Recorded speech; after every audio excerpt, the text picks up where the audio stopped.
As long as I've got the boat all taken apart, I'm going to do another project in the bilge, which is to install 2 of these giant bilge pumps. 3,700 gallons per hour is about 1 gallon per second, or enough to keep up with maybe a tennis ball size hole in the hull. Larger holes could have something shoved in the hole to reduce the flow to that level. Normally a bilge pump will run until it exhausts the battery, but these are 24-volt pumps, and they'll be connected to the giant lithium battery that's recharged every day by solar. So these pumps could run pretty much forever, or at least until the boat can get to a haul-out facility. My brother gave me this idea. Instead of just running a pair of wires, get an extension cord, because it has the wires and a protective sheath around it that will protect it from water and abrasion and stuff like that. So since I'm running this through the bilges, or maybe under the carpet, probably through the bilges, I'm going to use this extension cord to hook up the bilge pump. There.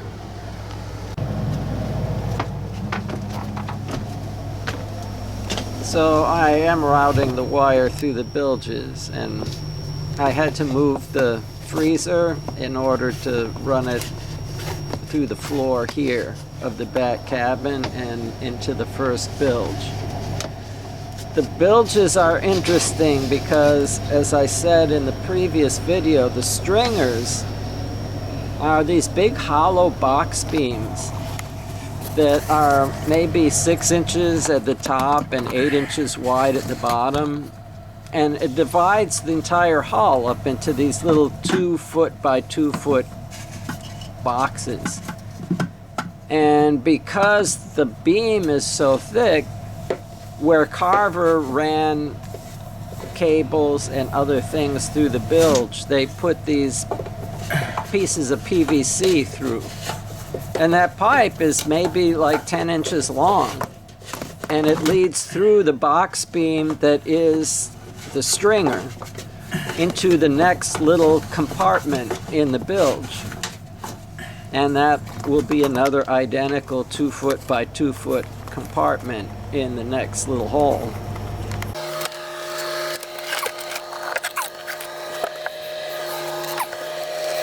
And so here the wire goes through here into the next one going forward, and there's one more bilge area here before we get into that forward bilge under the sofa where the pump is going to be.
So I think I want to try and recess that in here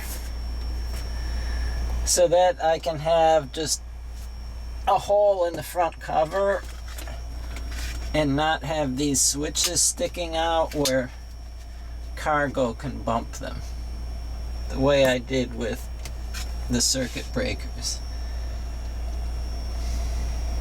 So I guess first thing is I'll mark a hole, undersize of course, to mount this.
Trying to do everything one-handed.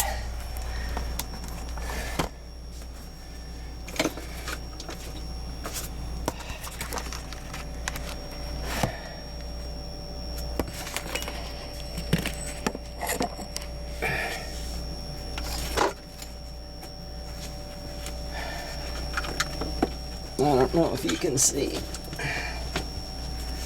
the ground wire, which does not get connected to this switch panel.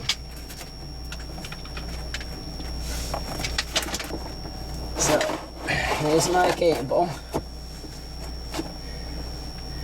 And the ground wire, which does not connect to the switch panel, comes from the cable behind here. Out here, and this will run to the negative bus bar, which is on the front of this panel, and behind, I don't know if it's in frame, but in behind the little cover. And these two go to switches, and then positive from the positive bus bar, which again is on the front of this, those will come through this little hole at the bottom.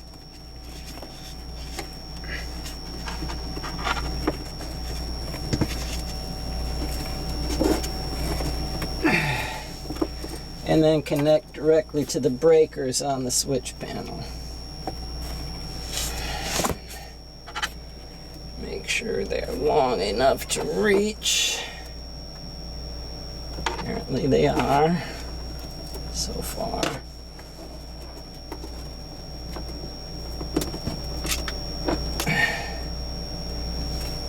And then there's this other cable for the other bilge pump, which I suppose I should route next before continuing here.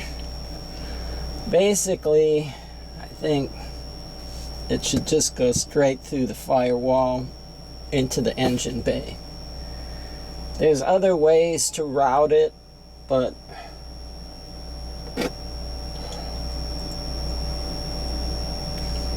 let me just make sure there's nothing in the way, and then we'll do that. I just finished, I guess, the preliminary wiring of this bilge pump. It has a separate float switch.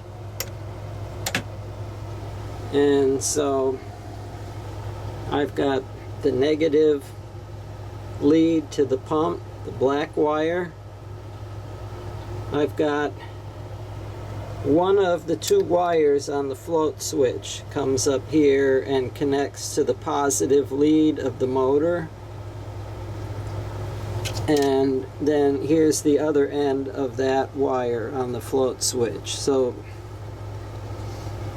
there'll be three wires running to the pump, right? A negative wire, a wire that gets power when I manually turn on the pump.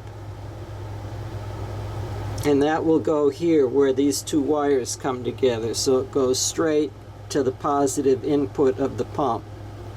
And the third wire will be hot when I want the pump to be in automatic mode, so this switch turns it on.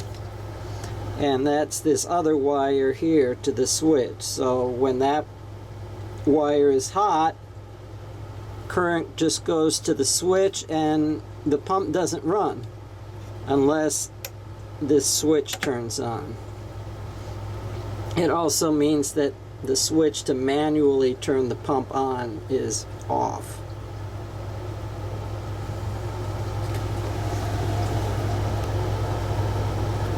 So that's it.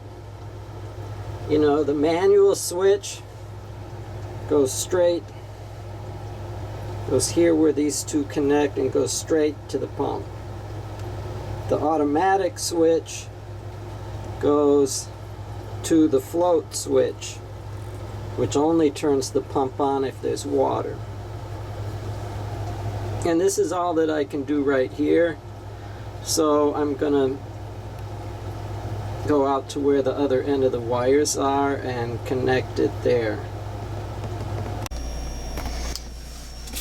Okay, so I've got my ground wires hooked up back here. My positives hooked up to the bus bar. And they run through these grommets, so there's chafe protection there. And you can see the cutout I made for that panel, so it's gonna more or less sit right there, like that. And then I make another little hole like the one for that, so I can reach these. And I guess we're done because we're running out of space here. There really needs to be another connection for fans. So I wanted to finish up here. These are the controls for the new bilge pumps that I've added. And there's always a plan to power these fans. And I figured there was no point closing this up just to take it apart and install the fan wiring later. So that's there. And I guess that's exactly how many things needed to be connected here, because I'm all out of wall. But these fans are running now. I can turn them on and off with this switch.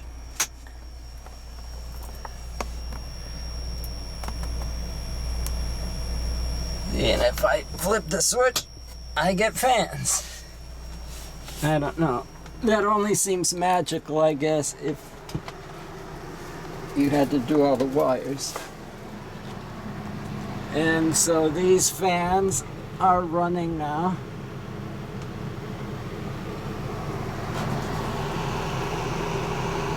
And yeah, I guess that's it. I am now done with the electrical, aside from cleaning up my mess. Getting there. Got the carpet back down, the sofa put back together. The way I left these cushions thrown up there seemed to make them bend a little more. So they were sticking out this way more than they should. So I put the bed together hoping that these cushions will push that way and that way. And a glue trap I set here with some peanut butter has nothing. What about this one? One in there has nothing. So that's good. And we have no mice or other visitors. And let's see. Back here. I'm gonna use this glue to glue some of these plastic rings that I cut out around the feet of the microwave so that it can't slide off the top of the refrigerator.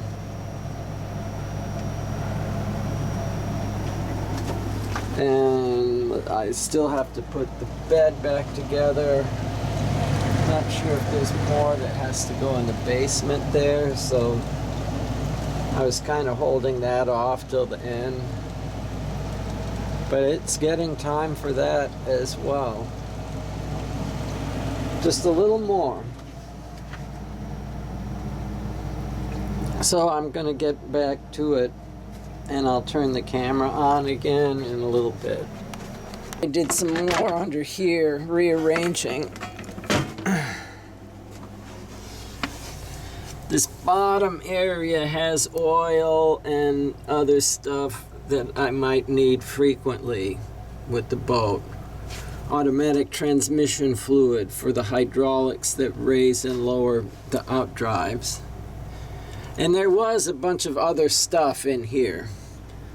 Oil filters and things like that that won't be used on a day-to-day basis. And those are in a storage under the sofa there. And so this top shelf can be stuff for kitchen stuff and off and sunscreen. This is cool. This little vacuum.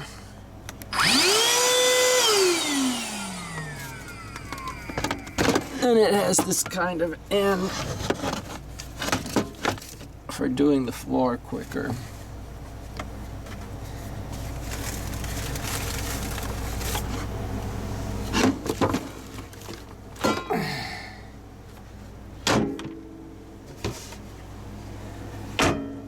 I think pretty much everything has to be taken out of everywhere and reevaluated based on last year's experience, whether it's needed or not.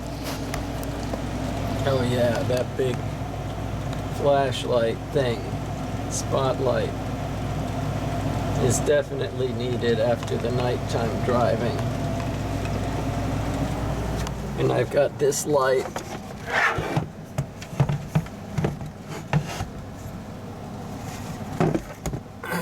that folds out, LED panels.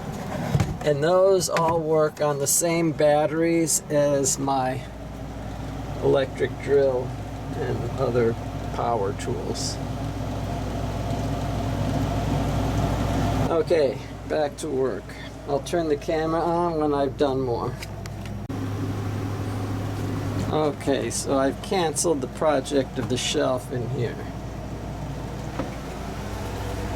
I can store these cushions that go here when this is a bed in here and the bedding.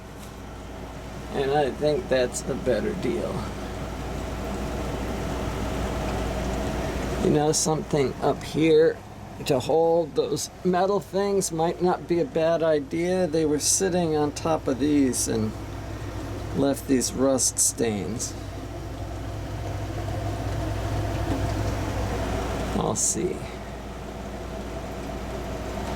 I could just put them in a trash bag. And that would solve the problem too, wouldn't it?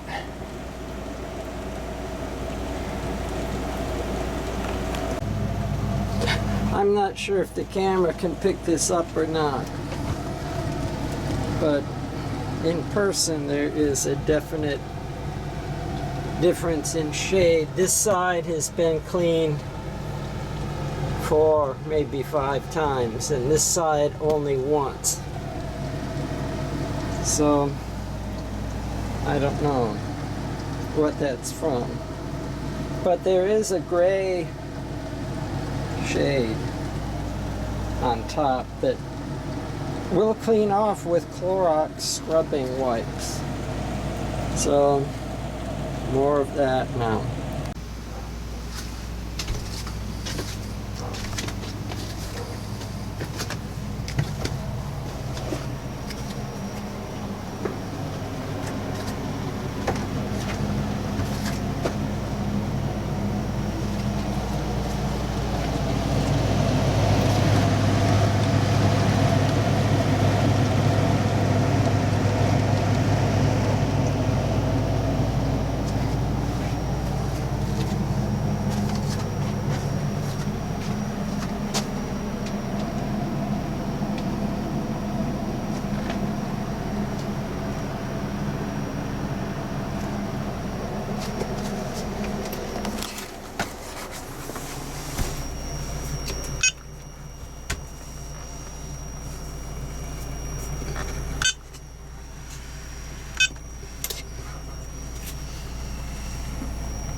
Now I got work to do up there.